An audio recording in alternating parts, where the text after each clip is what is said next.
A little bit it could be because of the dry scalp of it, or if it could be, volume. Genuinely, it's just that I try to. Hey guys, welcome back to this channel. I hope you guys are doing good, and it's a lovely day as you guys can see, and I'm very happy because my apartment is coming together. Let me show you.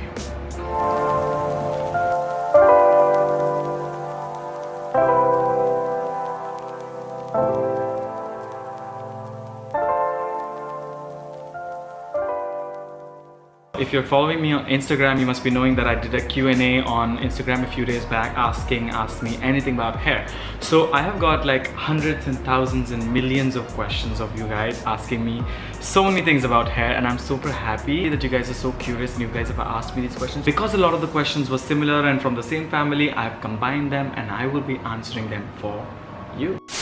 A lot of you guys have asked me questions about my hair, like how do I maintain my hair, what do I do to style it, what products do I use, etc, etc. I want to tell you guys that my hair right now, as you guys can see, it's not in the great shape because I'm growing it out, and that's what it is. When you grow out your hair goes everywhere because that's what it just takes any shape, and you have to keep trimming it to get the desired length and the shape that you want. Coming back to questions asked about my hair, I would like to say that I always try to listen to my hair. I see what it's asking for, I see what it's saying. Say for instance, in winters I wash my hair like once in 3 to 4 days or once in 4 to 5 days because it doesn't get greasy, and I have a greasy and oily skin and scalp. It gets very oily.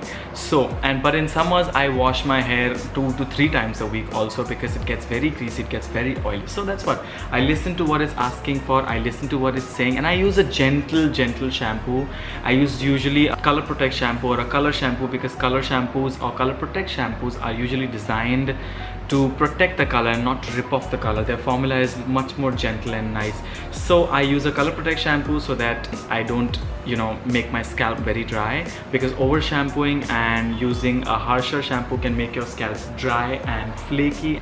And along with the light shampoo, I use a light conditioner also because I don't want to weigh down my hair because it's longer. It's usually going to anyways weigh down because it's longer hair and it's heavier hair.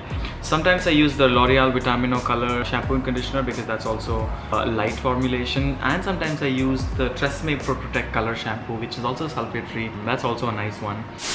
When it comes to styling products, I don't use many styling products. Only when I have to style my hair for a video or a shoot or something like that, then I use a heat protection, I use a mousse, and then I style my hair, and then I spray my hair, and I use a wax and all of that. But otherwise, in general in my life, I don't use any styling products. After every shampoo and conditioner, I use a Moroccan oil to just like give some nutrition to my hair. But after every shampoo, I do use like a styling cream or like a molding cream from Bumble and Bumble, or I use a Moroccan oil, treatment oil, just so that I have something in my hair which protects my hair from the UV rays or whatever, the dirt and dust and everything. Having a thin layer of some product, whether it's just a heat protection or just a styling cream, is always good. So the second question is one of the most asked questions also. Surprisingly, a lot of you guys want to be a hairstylist. So you guys have asked me about my journey, how to become a hairstylist, how to work with celebrities, and what was my journey like, and all of these questions. So I'm so glad you guys asked me many questions related to this, because I have already made an amazing video talking about my journey and careers in hairdressing and how you can do what. So that video is coming after this video for sure. I'm so happy so many of you guys asked me questions regarding this. So Corona made a lot of people very horny. So somebody's asked me this. So there you go, and there you go. So next question, how to manage curly hair and tips and products to take care of curly hair. Okay, so I know a lot of you guys have curly hair, and genuinely curly hair is one of my favorite hair textures because there's so much volume and there's so much movement all the time. But curly hair is also slightly weaker. You have to take care of it. If not taken care well of, it can look like a frizz ball, or it can look quite frizzy and all over the place. So you have to take care of it well. You have to get a nice haircut, somebody who knows how to cut curly hair. Curly hair always bounces up almost 50% after you cut it from wet to dry. So you should be getting your haircut done from somebody who knows how to cut curly hair, who knows how to treat curly hair. In terms of curly hair, never brush your hair. dry. Only when you have conditioner in your hair, or when your hair is wet, and you can use a wide toothed white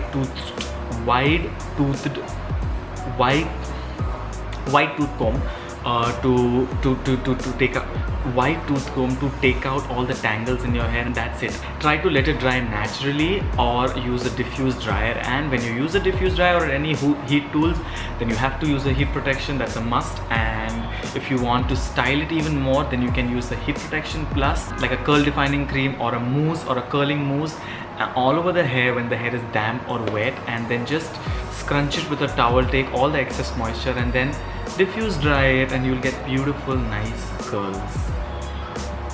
You girls.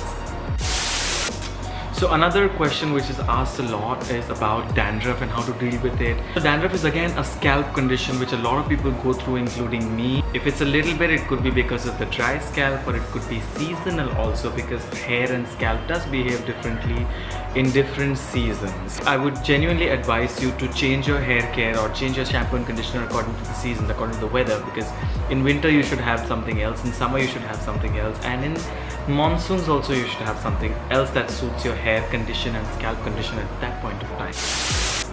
Also, if you're suffering from dandruff or flaky scalp or something, it's very important and essential for you to clean your brushes, and do not share your brushes with anybody. So change your bed sheets and pillow covers and towels regularly, because of those flakes, or because of those things that fall off in your bed sheets and towels that can stick to your skin and react. You can get a lot of acne. I got a lot of acne a few months back because of the same reason, and I realized it much later when I went to my dermatologist. A lot of you guys asked me about solution for dry hair and flaky scalp and dry scalp. Okay, so if you're somebody who has dry scalp issues and you're washing your hair every day, then stop that, because washing your hair every day is removing all the natural oils your hair and scalp supposed to always have. So try to do an alternate or a once in 3 days kind of a wash, and see how that goes, if that helps you or not. Also use a nourishing shampoo and conditioner. You can also use a Moroccan oil or any lighter oil to massage your head and 30 minutes before your shampoo, and see how that works. See, if hair, skin is all about trying out stuff. Something that may work for me may not work for you. Something that may work for you may not work for me. So you have to try out stuff. So try these things, and also eat fat-rich foods like good fats like almonds, avocado, nuts, and all of. And now comes the question which a lot of you guys have asked me, which is about how to control hair loss or hair fall. The first thing I want to tell you guys is the hair loss as a topic is a very broad spectrum topic. Now I will need to make a separate video on that for sure. And I promise I'll make a separate video on only talking about hair fall, hair loss, receding hairline, and all of that. But this is a Q&A. I cannot tell you so much in detail, but I'll give you a brief idea about hair fall. Basically, hair grows in 3 phases. First is the anagen stage, where the hair follicle is grown and the new hair follicle is formed, and it comes out and pushes the old hair follicle outside. And anagen phase is also called as the active phase of growth. Like a lot of people, you must have heard saying that I can't grow my hair beyond a certain length. The hair doesn't grow out only after that. That is because they have a shorter active phase of growth. That is the reason why your arm hair, your eyebrow, lashes, and all of that doesn't grow beyond a point, because these places have a shorter active phase of growth. And the last stage of hair growth is the telogen phase, where the hair is matured, it's lived its life, it's grown out to its maximum, and it sheds off and it falls off. And 6 to 8% of the entire head hair is always in this last stage, telogen stage. That's why we always say that 25 to 100 hair strands falling off every day is good, because that's when the new hair will grow from the anagen phase. So this was about the hair growth and how a hair falls, because a lot of people, even if a little bit hair falls, they think that they're having severe hair fall. So please, if 30 to 100 hair strands falling every day is absolutely fine and is good, because only that is the indication that you have newer hair growing back. A few other reasons like not having proper nutrition, vitamins, choice of wrong products can also be the other factors causing hair fall or hair loss. One important reason for a lot of guys who asked me of the receding hairline, and genetics play a very important role in your hair fall. If you have parents in your family, your father, grandfather, they've had like receding hairline issues, you will probably have that too. How to deal with gray hair and premature hair graying and all of that. So a lot of you guys have said that hair is graying, etc, etc. There are a few reasons like stress, overthinking, depression, genetics, age obviously, which can cause to hair graying and hair becoming white. I want to tell you guys that don't stress so much about hair graying and hair loss, because that over stressing about that particular topic can cause more stress that I'm losing hair, my hair is becoming white. As a placebo effect of that can give you actually white hair or can give you actually hair loss. So don't stress so much. I know everybody has a lot of stressful situations in their life, even I have them, but I want to tell you guys one thing that Katrina told me once. I was really stressed the other day. Amit, why are you so stressed, blah blah blah, what is this, that? So then she told me, Amit, look at it as a situation like, oh, can you do something about it? Okay, yes or no. Can you change it? If yes or no. If yes, then change it. Can you do something about it? Do it. If nothing can be done about it, then don't stress, because stress is not going to do anything to solve that problem. So either you do or work for it, or don't stress. So yeah, this is what Katrina told me, so big shout out to Katrina. How to control frizz on shoots, on set. Use an anti-frizz serum or like a smoothing cream or a smoothing lotion or anything of that sort before you style the hair, and then you blow dry, then you style, then you properly set your hair. And then even if because of some external reasons like humidity and anything because of that, or heat or anything, the hair is frizzing on set, then you take a spray and you spray it off and then you stick it. That's what I do. Or you take a serum and then you smoothen the hair out. That's what I do. Nothing more than that can be done for controlling the frizz on set. Somebody asked me how I have really thin hair and fine hair. I have really silky and smooth hair. How do I make my style stay longer? And how can I add volume into the thin hair and fine hair? So all of these problems can be solved with products. Basically, for thin and fine hair and for your style to stay longer, you have to use the prep products well. You have to use a nice hold mousse, or you have to use a nice hairspray before you style the hair and make sure it's distributed well in the hair, and then you see the hair is going to eventually stay longer. Now when you talk about adding volume to fine hair or thin hair, I use a lot of dry shampoo in that. Whenever you have fine hair, after you style, you will use a lot of dry shampoo, use a lot of texture spray, make it a little dirty, and then you will see a lot of volume. Like my hair right now, I put a lot of dry shampoo in it. That's why I have this volume. Can you see this volume is only because of dry shampoo. I don't have so much natural volume in my hair. How to get straight hair without using any treatments or without doing any chemical treatments or styling your hair.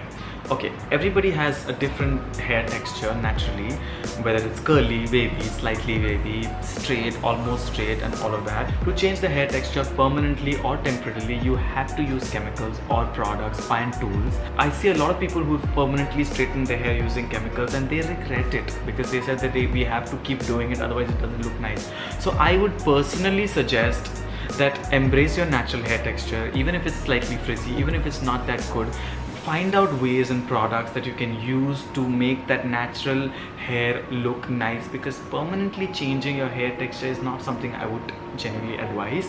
But if you have to straighten your hair, then you can use a hair straightener and you straighten your hair. But to avoid a lot of damage, use a nice heat protection, use nice products, nourish your products, pamper your hair. So all of that you need to pay as a little bit of a price if you want straight hair, if you want to change your hair. Does coloring damage the hair? I wouldn't say coloring damages your hair, but I would say that you have to take extra care after you've done with the color service, because hair tends to become slightly dry in some cases. You have to take care of your hair. You have to pamper your hair with a good nourishing shampoo and conditioner, a good home care, and you have to take care of your hair slightly more after the color service. Do heat protection sprays and creams and all of that work? Yes, they do work. Heat protections, whether it's silicone based or water based, they create like a layer of silicone of the product on the hair strand or the hair follicle, and which actually gets activated in some cases with heat when you apply heat to it. Then that is what protects your hair from getting excessively damaged. I'm not saying it doesn't get damaged, it does get damaged, but excessive damage se bachata hai heat protection aapke balon ko. So guys, this was a lot of fun. I had a lot of fun. If I didn't answer your questions, I actually tried to answer most of the frequently asked questions.